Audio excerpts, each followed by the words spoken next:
O ano de 2021 marca o aniversário de 130 anos do Supremo Tribunal Federal no período republicano brasileiro. Neste domingo, porém, ao fazer uma publicação especial em suas redes sobre a data, a Suprema Corte sentiu que o momento atual é de total insatisfação da população brasileira com a atuação dos ministros.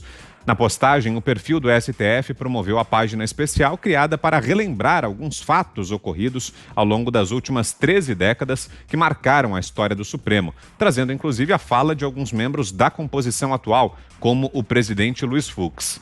Celebrar esse aniversário significa festejar não apenas a memória da Suprema Corte, mas também a magnitude institucional do tribunal e seu fortalecimento como guardião da Constituição Federal, escreveu o perfil. Os comentários, porém, mostraram que a Suprema Corte tem atualmente pouco ou quase nenhum prestígio com uma parcela enorme da população. Alguns usuários lembraram de fatos polêmicos recentes envolvendo o STF, como a prisão do deputado Daniel Silveira, e outros citaram as decisões que interferiram no trabalho do governo federal durante a pandemia.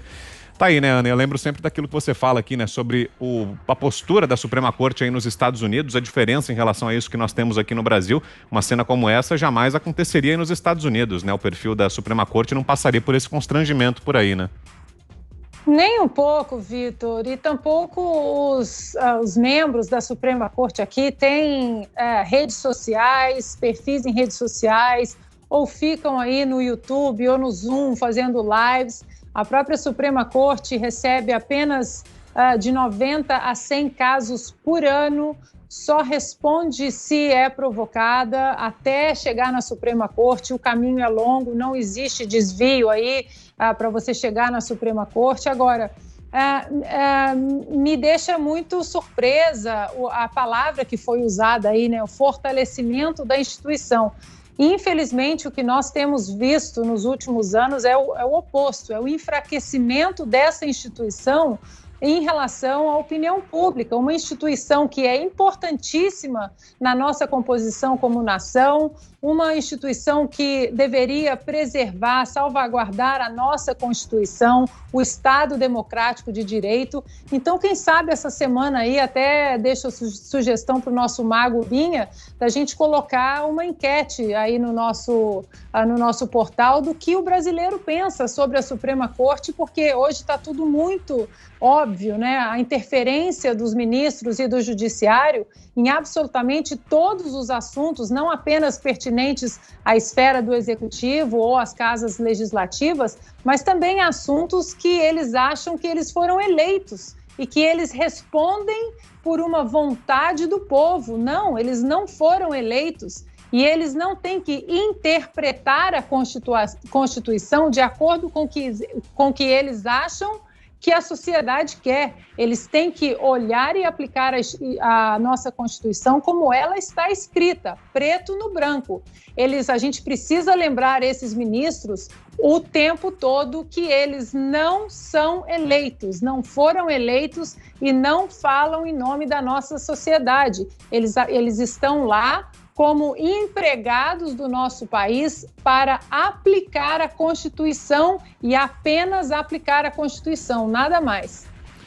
Boa, e a sugestão já foi acatada, viu, Ana? O Binha já me avisou aqui que vai ser o tema amanhã, inclusive, da enquete, se a população brasileira aprova ou desaprova a gestão do Supremo Tribunal Federal. O Binha já gostou da dica, já vai colocar amanhã, Ana. Boa a dica. E aí, Zé?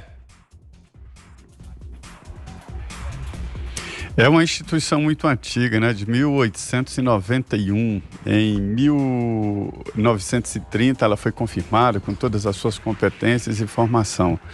Olha, eu não me sinto à vontade para falar mal de uma instituição chamada Supremo Tribunal Federal. É uma grande instituição, necessária, defendo inclusive a maneira como os ministros são indicados pelo presidente da República, que é eleito pelo povo, indica, e acho que o Senado Federal, que é o responsável pela sabatina e aprovação, é que deveria fazer o dever de casa e não aprovar nomes que não estejam realmente ligados à base jurídica do país, mas eu acho que deve ser assim. Muita gente fala numa lista tríplice, origem no próprio judiciário, eu acho que formaria ali um grupo muito grande de pressão política interna, política corporativista, e não daria certo. Então eu acho perfeito. Só que eu estou acostumado aqui a vários e vários processos onde fica muito claro que o órgão, às vezes, é maior do que o ocupante, ou muitas vezes o contrário também.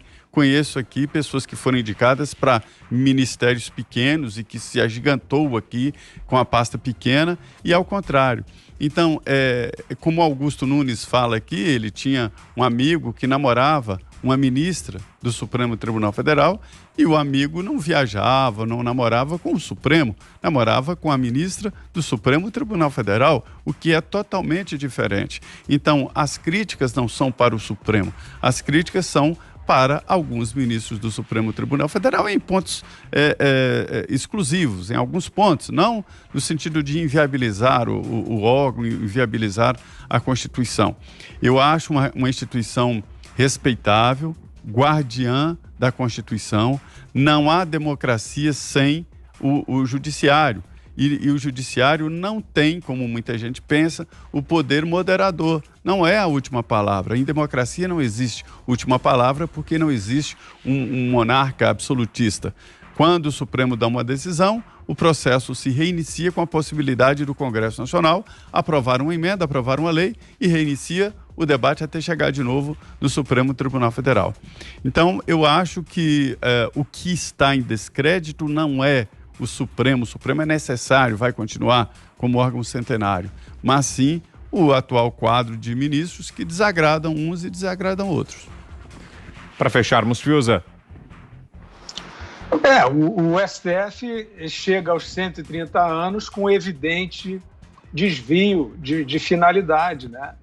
E eu também constato isso, né, de uma maneira com um péssimo sentimento, com constrangimento quase, porque se trata, quer dizer, são os mais altos guardiões do direito, ou seja, são os mais altos guardiões daquilo que é justo, né? A história do Brasil deve, né, em parte, a grandes juristas, né, suas conquistas civilizatórias, Joaquim Nabuco, Rui Barbosa, né, que além de juristas eram intelectuais, eram literatos, grandes homens, portanto, né, que ajudaram a construir a civilização, altíssimo espírito público, né, aquele rigor espartano na observação da lei, do direito, né, vidas entregues à construção dos parâmetros de justiça.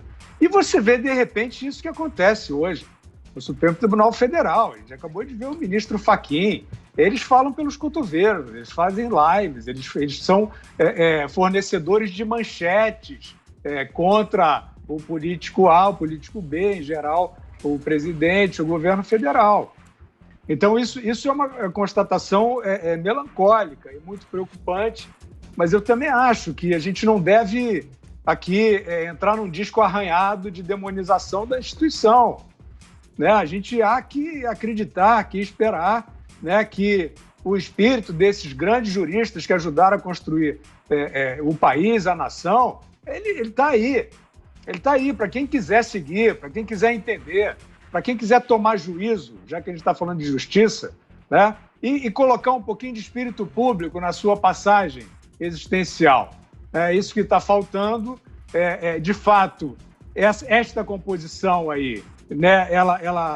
Eu vou dizer, Vitor, são eles que estão lá, mas também é o contexto que não exige deles um rigor maior. E eles vão relaxando, eles vão dando entrevistas, eles vão fazendo lives, e aí vai realmente se desvirtuando. A gente tem que esperar, o processo é longo, não é rápido, a gente tem que afirmar isso que a gente está afirmando aqui nos Pingos, né? Que o alto espírito dos grandes juristas que ajudaram a fazer esse país está aí, as obras estão aí, o exemplo está aí, a história está aí. A gente tem que seguir isso, afirmar isso e também não ficar cedendo a tentações de o Supremo não serve, fecha o Supremo, não tem nada a ver com isso. Agora, de fato, são muitas frustrações. A gente viu a ascensão do Sérgio Moro, por exemplo, né, um juiz que fez história, inegavelmente, aí, de repente, surge uma janela de oportunidade e vira um surfista, né, vira um surfistinha de política e o povo fica com a cara no chão. Vai acreditar em quem? Eu acho que tem que continuar exercendo a crítica responsável e afirmando o alto espírito do judiciário que há de retornar no país.